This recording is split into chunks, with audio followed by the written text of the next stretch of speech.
Finesse2tymes has been speaking on this contract situation for 2 years now, but nobody was really listening. So he took it to the internet himself, hopped on Instagram, uploaded his contract straight to ChatGPT, and let the AI break it down for him. And what came back had people talking. Some of them terms in that contract, they ain't right. And once you see it, you gonna understand why he been so frustrated. But before we get into all that, hit that like button, hype up the video. Now let's get into it. Finesse wasn't signing that deal from a position of power. He was at his lowest point, locked up in the Fed, broke financially, broke mentally, the type of situation where you just need a way out. That's when J. Prince Jr. came into the picture. And the moment he touched down, he signed. He didn't hesitate, didn't wait. When you been through what he been through and somebody offers you a lifeline, you take it. And at first, it looked like the right move. He hit the ground running, dropping hits, building a fan base for nothing. What looked like a blessing turned into something else entirely. Sure, I done finally found my mob ties contract.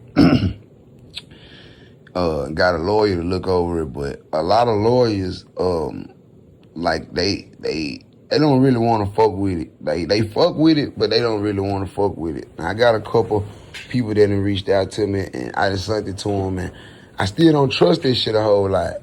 So me and Suge finally decided to do ChatGPT. So this is my first time ever using ChatGPT. I never used this shit. Everybody been encouraging me to try to use this shit, so I'm finna try to use it for the first time. You should also put, is there any loopholes?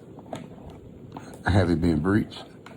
Like, have this been no, breached? ask it, is there any loopholes for you to get out of your contract? Okay. Yes. All right, so now, we go to the Atlantic deal.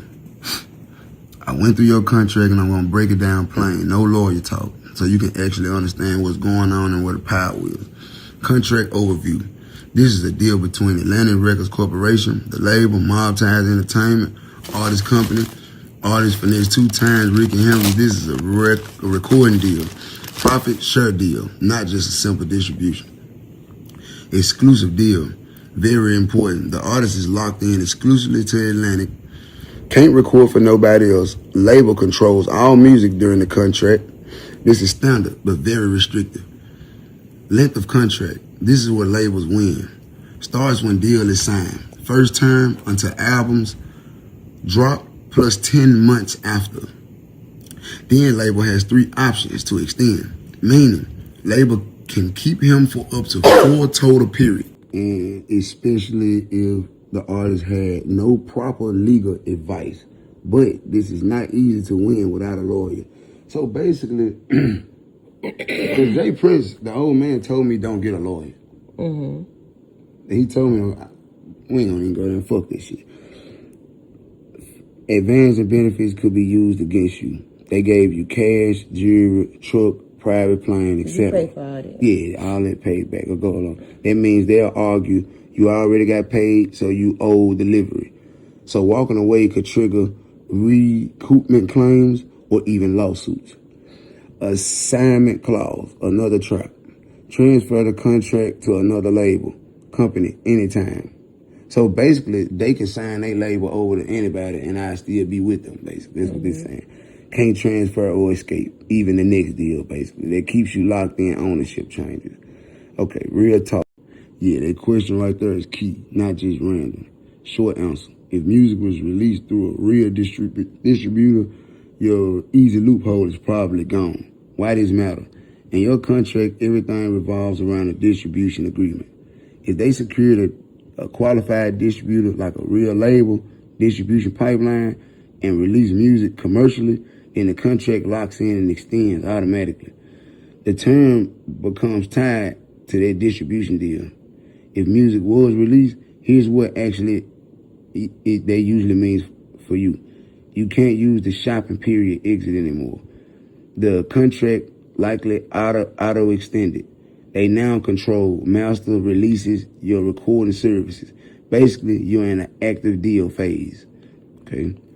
But don't get discouraged. You still got angles. Even if music drop, you can still look for what is real, qualified distributor.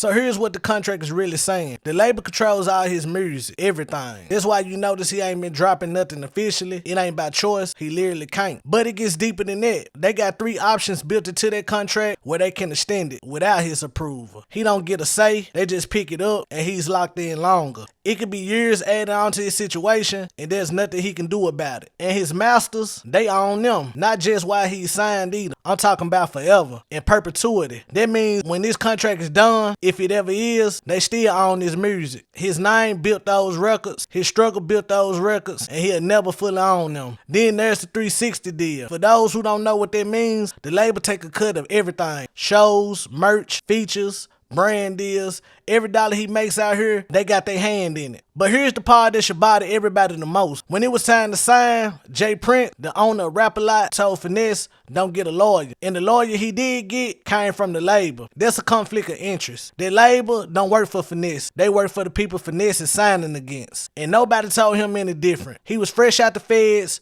broke, desperate for a shot, and that's the moment they chose. Now look, Jay Prince and the label ain't responded to none of this public, so we only got one side of the story right now. But what we do have is that contract, and them terms speak for themselves. And this ain't just a Finesse2tymes problem. This been happening to artists for decades. You got somebody at their lowest, no money, no lawyer, no leverage, and you hand them a contract they don't fully understand. That ain't a deal, that's a trap. And the saddest part, he was so hungry to make it, he signed it the same day he got out. Think about it. This man survived the feds, came home with nothing, built a fan base from zero, dropped real hits, and the music he made through all that struggle, he might not never fully own it. That's the part that don't sit right. Now the question is, what happens next? Does the label let him out? Do they work something out? Or does Finesse2tymes keep fighting this publicly until something changes? Drop your thoughts in the comments. I want to know where y'all stand on this. And if this video opened your eyes to how these contracts really work, share it. Because a lot of artists coming up right now need to see this before they sign anything. Always get your own lawyer. Always read what you sign and never let nobody rush you out of understanding what you're agreeing to. That's all for this one. Make sure y'all subscribe. We keep it real on this channel and I'll catch you on the next one. God bless and I'm gone.